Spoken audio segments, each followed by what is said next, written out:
وہ عورت روز اس نوجوان کو دیکھتی، لیکن وہ بغیر اس کی طرف دیکھے سر جھکا کر اس کی گلی سے گزر جاتا۔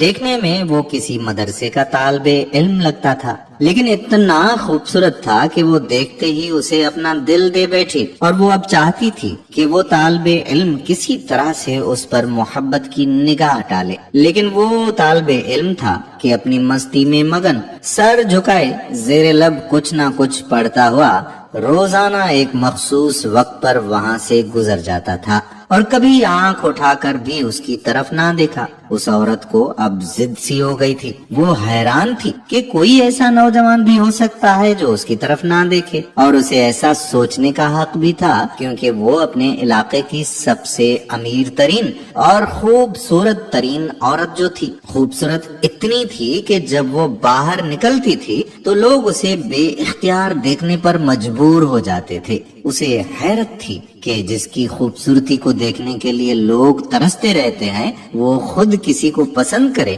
اور وہ اس کی طرف مائل نہ ہو، اس کی طرف دیکھنا گوارا نہ کرے، تو اسے اپنی انا کی شکست اور خوبصورتی کی توہین لگتی تھی، اور وہ ان باتوں کو سوچ سوچ کر پاگل ہو گئی، اور کوئی ایسا منصوبہ بنانے کے لیے سوچنے لگی جس سے وہ اس نوجوان کو حاصل کر سکے اور اس کا غرور توڑ سکے۔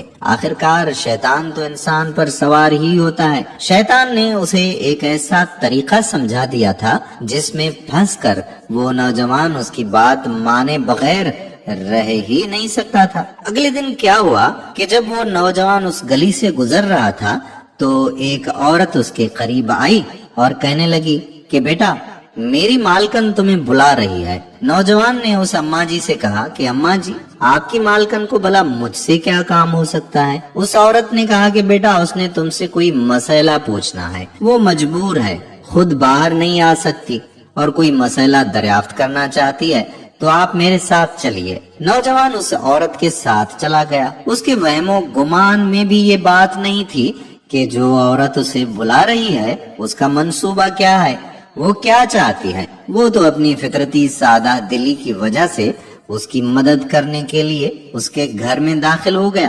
اس کے ذہن میں تھا کہ شاید کوئی بوڑھی عورت ہے جو اپنی کسی معذوری کی وجہ سے باہر آنے سے قاصر ہے۔ خیر، نوکرانی نے اسے جا کر ایک کمرے میں بٹھا دیا اور انتظار کرنے کا کہہ کر نوکرانی وہاں سے چلی گئی۔ اب تھوڑی ہی دیر گزری تھی کہ کمرے میں وہی عورت داخل ہوئی۔ نوجوان نے بے اختیار اپنی نظریں جھکا لی کیونکہ اندر آنے والی عورت بہت ہی خوبصورت تھی۔ نوجوان نے پوچھا کہ بی بی جی، آپ نے کون سا مسئلہ مجھ سے دریافت کرنا ہے؟ عورت کے چہرے پر ایک شیطانی مسکراہٹ سج گئی۔ اس نے اپنے دل کا حال کھول کر اس کے سامنے رکھ دیا اور کہا کہ میری سب سے بڑی خواہش یہ ہے کہ میں ایک دفعہ تمہیں حاصل کر لوں۔ نوجوان یہ بات سن کر کانپ اٹھا اور کہنے لگا، اللہ کی بندی، اللہ سے ڈرو، کیوں گناہ کی طرف مائل ہو رہی ہو؟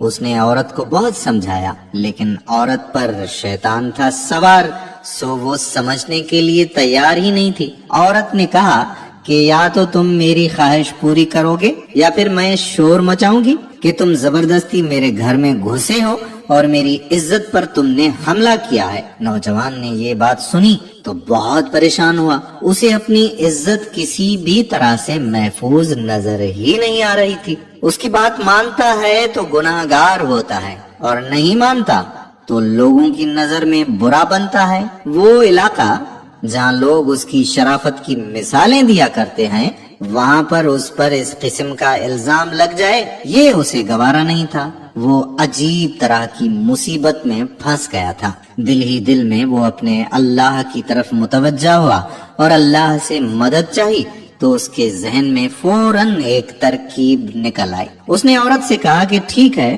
میں تمہاری خواہش پوری کرنے کے لیے تیار ہوں اگر تم نہیں مانتی، لیکن مجھے پہلے حاجت کی وجہ سے باتھ روم جانا ہے۔